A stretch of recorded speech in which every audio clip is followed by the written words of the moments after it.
pensábamos tratar de provocar un levantamiento nacional para el derrocamiento de Batista.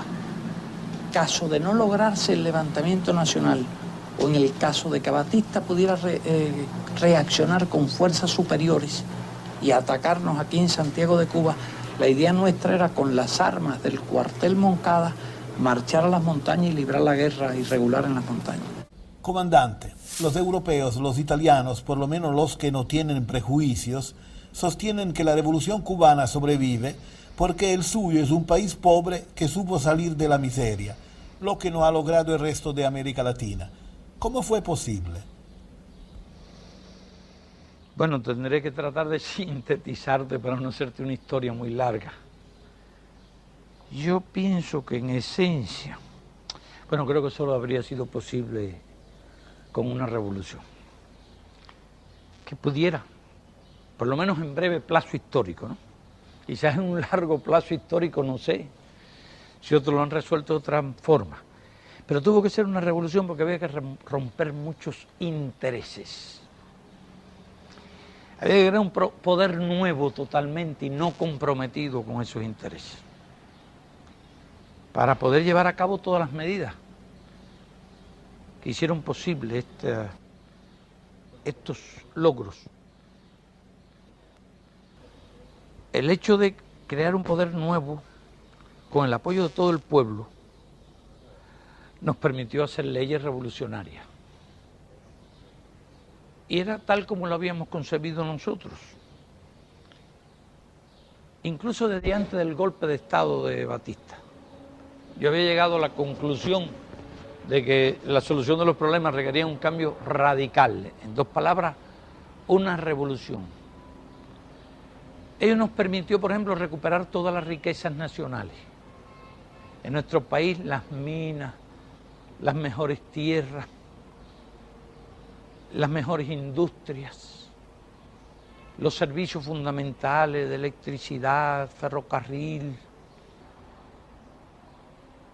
comunicaciones, los bancos, el comercio exterior, estaba en manos de empresas extranjeras. Realmente habíamos pasado a la situación de una colonia española a convertirnos en una colonia norteamericana. De modo que si el país no recuperaba esa riqueza y la ponía a su servicio, no era posible llevar a cabo un programa de esta índole. Luego, requirió la recuperación de las riquezas nacionales, requirió un impulso al desarrollo agrícola, partiendo de una reforma agraria radical, puesto que mientras había cientos de miles de personas en el campo sin tierra y sin trabajo, había, por ejemplo, grandes latifundios norteamericanos, algunos de los cuales poseían 200.000 hectáreas de tierra. En su conjunto poseían millones de las mejores tierras entre las grandes empresas norteamericanas y los latifundios de propiedad de nacionales cubanos. Y a partir de la reforma agraria se dio un gran impulso al desarrollo agrícola. Fue necesario dar un impulso al desarrollo industrial del país. Desde luego, fue necesario desde el principio una mejor distribución de la riqueza, llevar a cabo programas de desarrollo de educación, puesto que teníamos un índice de casi el 30% de analfabetismo y pudiéramos llamar un 80% de semianalfabetismo, porque había mucha gente que sabían leer un poco, pero no habían pasado el segundo grado, el tercer grado. Fue necesario desarrollar programas de salud, fue necesario desarrollar una serie de programas para la construcción de viviendas, para generar empleos a la población, atender necesidades, es decir, fue necesario erradicar unos cuantos vicios. El juego estaba muy extendido en el país, porque mucha gente soñaba en la buena fortuna, en el azar, no en la superación, no en el trabajo, sino en el azar, sacarse un premio de la lotería. Se hizo un trabajo político y un trabajo social en todo eso, hasta que quedó erradicado el analfabetismo. Y así fue necesario prestar atención a cada uno de estos problemas hasta llegar a la situación actual, que no es la de una gran abundancia, ni una sociedad de consumo. Y sé que ese es uno de los temas que a ti te preocupan. Y sí, una sociedad de justicia social donde no tenemos hambrientos, no tenemos niños sin escuela, no tenemos enfermos sin médicos, no tenemos familias sin empleo, no existe la discriminación de la mujer, no existe la discriminación racial. Y en fin, hemos creado una sociedad de justicia en un grado bastante avanzado, ¿no? No creo que hemos llegado a la perfección todavía, pero que en ese sentido hemos resuelto muchos problemas que otros países del tercer mundo, pudiéramos decir, casi ningún otro país del tercer mundo ha resuelto. ¿Y no tiene esperanza América Latina de salir de esta miseria y llegar por lo menos a la pobreza de usted? Bueno, la esperanza nunca se pierde, por supuesto. No se trata solo de una esperanza, es una necesidad. Porque los problemas en América Latina se van acumulando. Yo he visto en estos años de revolución los cambios. La población de América Latina actualmente es más del doble de la que había cuando triunfó la revolución. Y en el transcurso de estos años sus problemas sociales se han agravado. No es que yo esté pregonando la violencia, yo diría que hacen falta cambios sociales profundos. Ha habido algunos intentos de hacerlo por las vías incluso políticas. ¿Cuáles fueron los resultados al final de todo eso? El derrocamiento, la desaparición de miles de personas, asesinatos, torturas, un régimen de fuerza. ¿Qué precio tuvo que pagar el pueblo cubano para alcanzar el objetivo de ser pobre, pero no mísero? Bueno, que no somos tan pobres. Digamos, no somos ricos, ni mucho menos. Los servicios médicos de salud, la atención que recibe un niño en nuestro país se puede comparar con la que reciben los hijos de los ricos en la clínica de los hermanos Mayo de Nueva York. Tenemos terapia intensiva pediátrica en todos los hospitales, tenemos cirugía cardiovascular infantil, tenemos servicios de maternidad excelente, casi el 100% de las mujeres realiza el parto en los hospitales. Si tú analizas la situación en las cosas esenciales, no pudiéramos decir que fuéramos tan pobres. No somos ricos, no tenemos el consumo que tiene un país desarrollado ya industrialmente, o Europa, pero nos las hemos arreglado para que aquellas necesidades fundamentales para la población estén resueltas. Cualquier hijo de un trabajador puede ir a la universidad en dependencia de su capacidad, de sus méritos en el estudio, tiene acceso a cualquier especialidad. Hay muchas cosas de esas, el 55% incluso de la alrededor, casi el 55% de la fuerza técnica del país son mujeres. Es decir, no somos un país rico, no podemos decir un país rico, pero hemos resuelto satisfactoriamente necesidades esenciales. Tú preguntas el precio. Es una pregunta ya un poquito más compleja, ¿qué es el precio de una revolución? Porque piensa más bien en la satisfacción. Ahora, sacrificio ha habido, porque bueno, digamos, ha habido riesgos. Hemos tenido que enfrentarnos al país capitalista e imperialista, si me permite usar la palabra, y espero que no la tomen como algo de cliché, más poderoso del mundo. Hemos tenido que sufrir el bloqueo, también agresiones, amenazas de agresión. Esto nos ha obligado a prepararnos militarmente, todo el pueblo, para defender el país. En la lucha contra la tiranía murieron muchos compatriotas, en la lucha por la revolución. Después de la revolución, en la lucha contra estas agresiones imperialistas, han muerto compatriotas nuestros, en el cumplimiento de misiones internacionalistas. Es decir, que si ha habido esfuerzo por un lado, ha habido muchas satisfacciones espirituales, morales y materiales que compensan ese esfuerzo físico. Pero yo te diría, es como si me preguntara qué sacrificio hace un revolucionario. El revolucionario te diría, yo he estado haciendo lo que me gusta hacer, lo he realizado con amor y me siento feliz de hacer lo que hice. Por eso el término de sacrificio. Yo diría que sacrificio enorme, insoportable, a cambio de nada, eran los que nacían nuestro pueblo antes de la revolución. Comandante, la lluvia tropical Oye, nos qué buena, impone de ir a... pero qué buena suerte nos has traído. Porque, Hemos tenido unas sequías tremendas, pero es un espectáculo raro.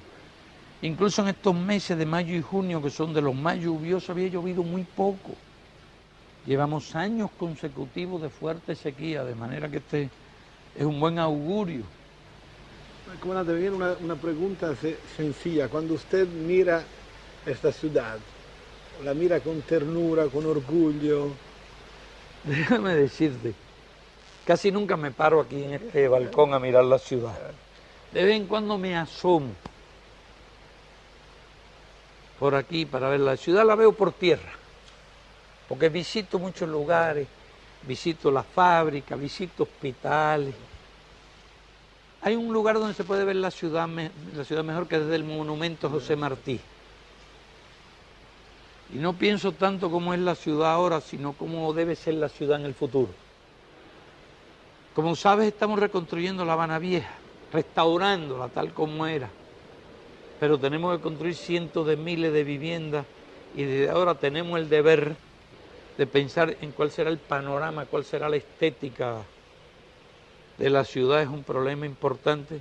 No tenemos lo que pudiéramos llamar, tenemos buenos arquitectos, buenos proyectistas, pero no podemos decir que tengamos buenos estrategas de construcción de ciudades que sepan diseñar, aunque siempre tendremos que conciliar la productividad, la masividad, el prefabricado, con la economía, con estos factores estéticos de que te estoy hablando. Me daría temor a que nosotros hiciéramos cientos de miles de viviendas y después tuviéramos una ciudad fea y que vinieran las futuras generaciones y no tuvieran en cuenta que el esfuerzo se hizo para resolver problemas muy inmediatos. La pregunta era un tentativo un poco de llegar al Fidel Castro, hombre, no solamente jefe de Estado. Y veo que la inquietud del revolucionario nunca se quedó. No, nunca. Nunca. Primero, nunca se satisface y nunca desaparece. Incluso se resuelven problemas y surgen otros. Se cumple una meta y se buscan otras. Es la sal de la vida. ¿Eh? La sal de la vida.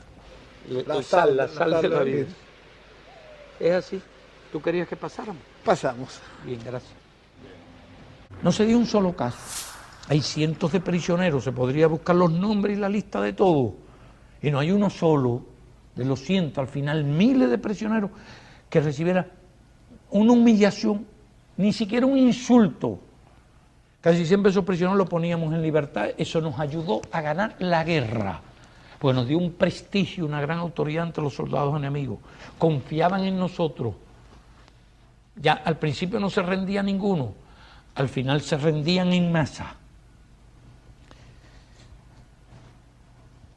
La revolución nuestra se hizo en virtud de una serie de ideas, valores, de una conciencia en el pueblo profunda, de repudio al crimen y a las torturas. Así se educó nuestro pueblo. Y precisamente creemos que uno de los factores que ha determinado el éxito de la revolución y su capacidad de resistir es su lealtad a esos principios. Entonces yo puedo afirmar lo que no sé si podrá afirmarse de ningún otro proceso revolucionario en el mundo. Ni una sola vez se ha dado en nuestro país un caso de prisionero torturado. Ni una sola vez un caso de un prisionero asesinado. Y por supuesto no se va a ver un caso de prisionero desaparecido o cosa por el estilo. Algo más. Cuba es el único país donde en un proceso como este, en 28 años, jamás se ha utilizado la policía contra el pueblo. No hay un solo caso de una manifestación popular disuelta por la policía. No hay un solo caso de represión contra el pueblo en que se haya usado un perro, o gases lacrimógenos, o balas de goma. Eso que vemos todos los días en Estados Unidos y en Europa, contra los pacifistas, contra los huelguistas, contra los negros, no se ha dado jamás en 28 años. ¿Cómo se puede explicar eso? Sin el consenso pleno, sin el apoyo a la revolución de todo el pueblo. Bueno, en Cuba, donde tuvo lugar la revolución armada menos sangrienta de la era moderna, todavía hay, 27 años después de su triunfo, adversarios políticos que se encuentran en el cárcel, igual que los terroristas pagados por la CIA. ¿Por qué? Bueno, yo no acepto la idea de que haya alguien preso por ser adversario político. En virtud de hechos sancionados por las leyes, no hay nadie preso simplemente por ser adversario político de la revolución. Eso no se puede afirmar. Y tenemos y tendremos presos contrarrevolucionarios.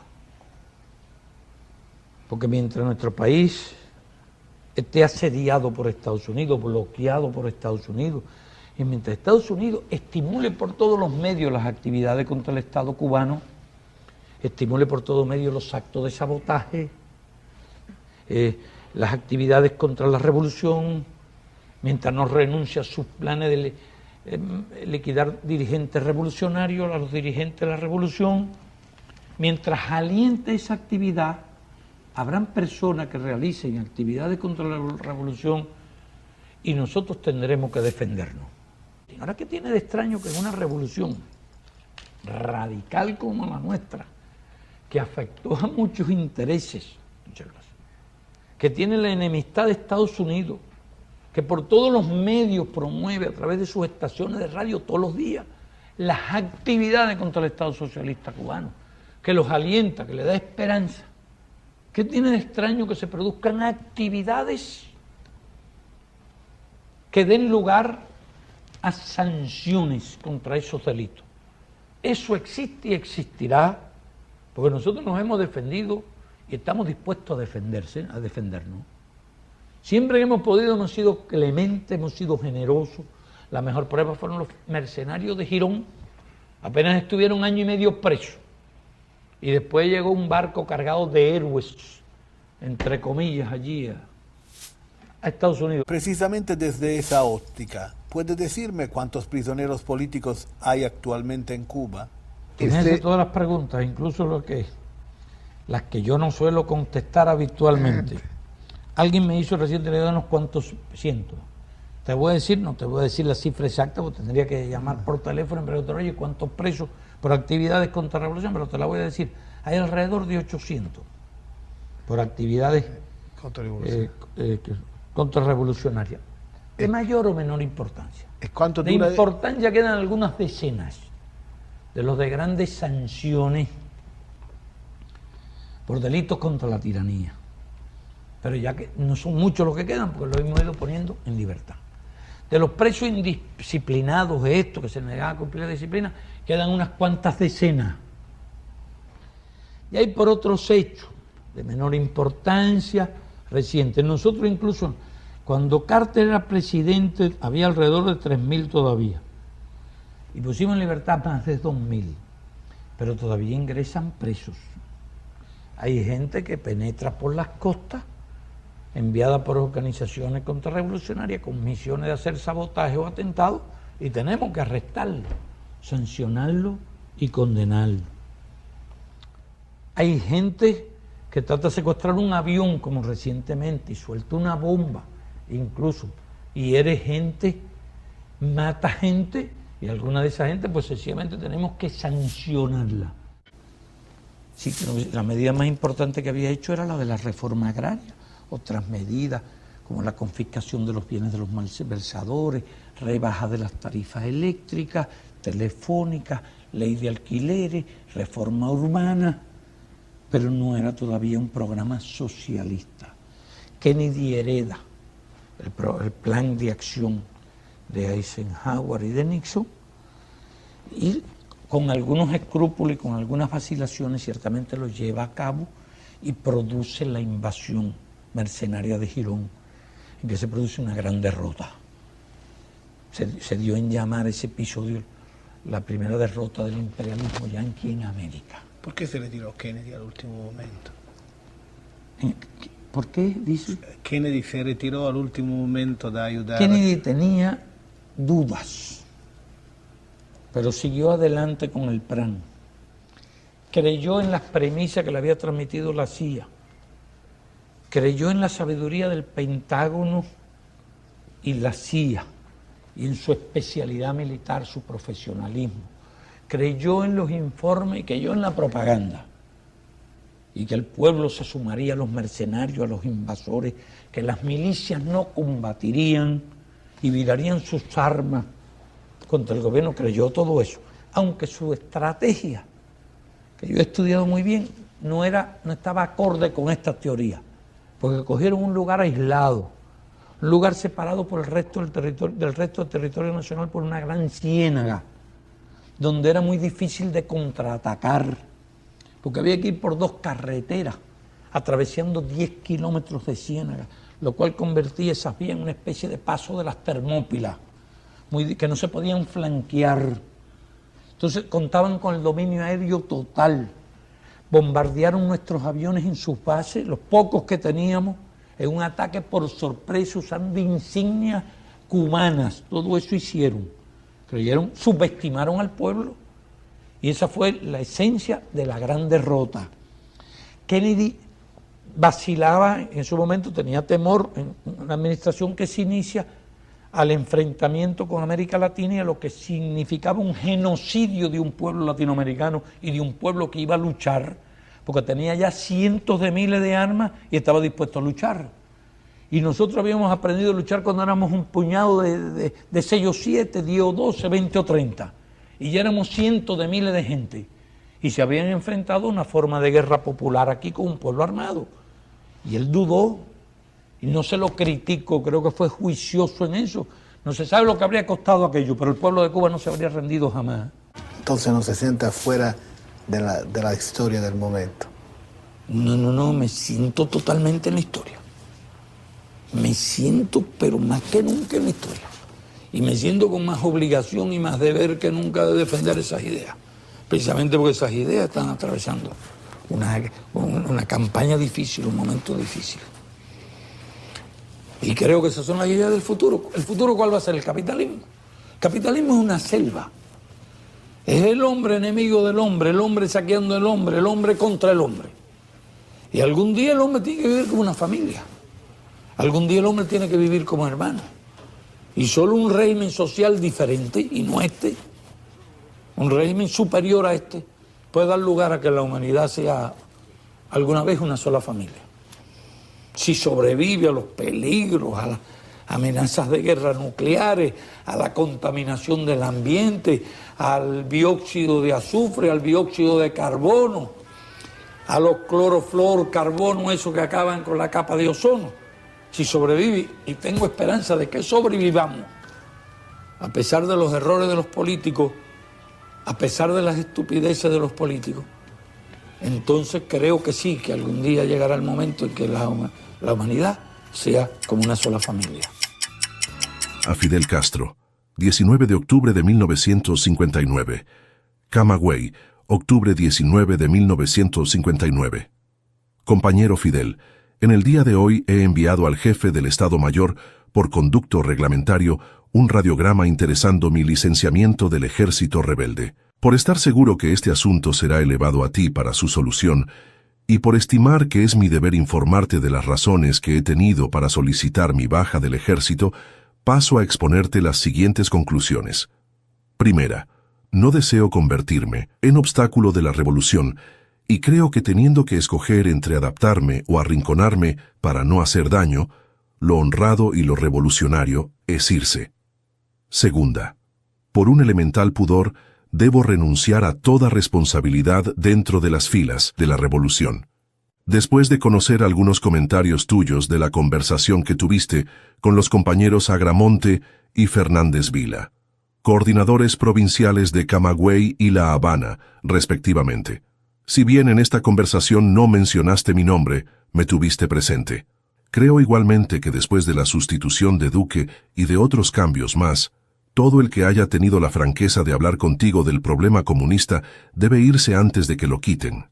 Tercera, solo concibo el triunfo de la revolución, contando con un pueblo unido, dispuesto a soportar los mayores sacrificios, porque vienen 1000 dificultades económicas y políticas, y ese pueblo unido y combativo no se logra ni se sostiene, sino es a base de un programa que satisfaga parejamente sus intereses y sentimientos y de una dirigencia que capte la problemática cubana en su justa dimensión y no como cuestión de tendencia ni lucha de grupos. Si se quiere que la revolución triunfe, dígase a dónde vamos y cómo vamos, óiganse menos los chismes y las intrigas, y no se tache de reaccionario ni de conjurado, al que con criterio honrado plantee estas cosas. Por otro lado, recurrir a la insinuación para dejar en entredicho a figuras limpias y desinteresadas que no aparecieron en escena el 1 de enero, sino que estuvieron presentes en la hora del sacrificio y están responsabilizados en esta obra por puro idealismo, es además de una deslealtad, una injusticia, y es bueno recordar que los grandes hombres comienzan a declinar cuando dejan de ser justos. Quiero aclararte que nada de esto lleva el propósito de herirte, ni de herir a otras personas. Digo lo que siento y lo que pienso, con el derecho que me asiste en mi condición de cubano sacrificado por una Cuba mejor. Porque aunque tú silencies mi nombre, cuando hablas de los que han luchado y luchan junto a ti, lo cierto es que he hecho por Cuba todo lo que he podido ahora y siempre. Yo no organicé la expedición de Cieneguilla, que fue tan útil en la resistencia de la ofensiva de primavera para que tú me lo agradecieras, sino por defender los derechos de mi pueblo, y estoy muy contento de haber cumplido la misión que me encomendaste al frente de una de las columnas del ejército rebelde que más combates libró. Como estoy muy contento de haber organizado una provincia tal como me mandaste. Creo que he trabajado bastante, y esto me satisface, porque independientemente del respeto conquistado en los que me han visto de cerca, los hombres que saben dedicar su esfuerzo en la consecución del bien colectivo, disfrutan de la fatiga que proporciona el estar consagrado al servicio del interés común. Y esta obra que he enumerado no es mía en particular, sino producto del esfuerzo de unos cuantos que, como yo, han sabido cumplir con su deber. Pues bien, si después de todo esto se me tiene por un ambicioso o se insinúa que estoy conspirando, hay razones para irse, sino para lamentarse de no haber sido uno de los tantos compañeros que cayeron en el esfuerzo. También quiero que entiendas que esta determinación por meditada es irrevocable, por lo que te pido no como el comandante Uber Matos, sino sencillamente como uno cualquiera de tus compañeros de la sierra. ¿Te acuerdas? De los que salían dispuestos a morir cumpliendo tus órdenes, que accedas a mi solicitud cuanto antes, permitiéndome regresar a mi casa en condición de civil, sin que mis hijos tengan que enterarse después, en la calle, que su padre es un desertor o un traidor. Deseándote todo género de éxitos para ti, en tus proyectos y afanes revolucionarios, y para la patria, agonía y deber de todos, queda como siempre tu compañero, Uber Matos.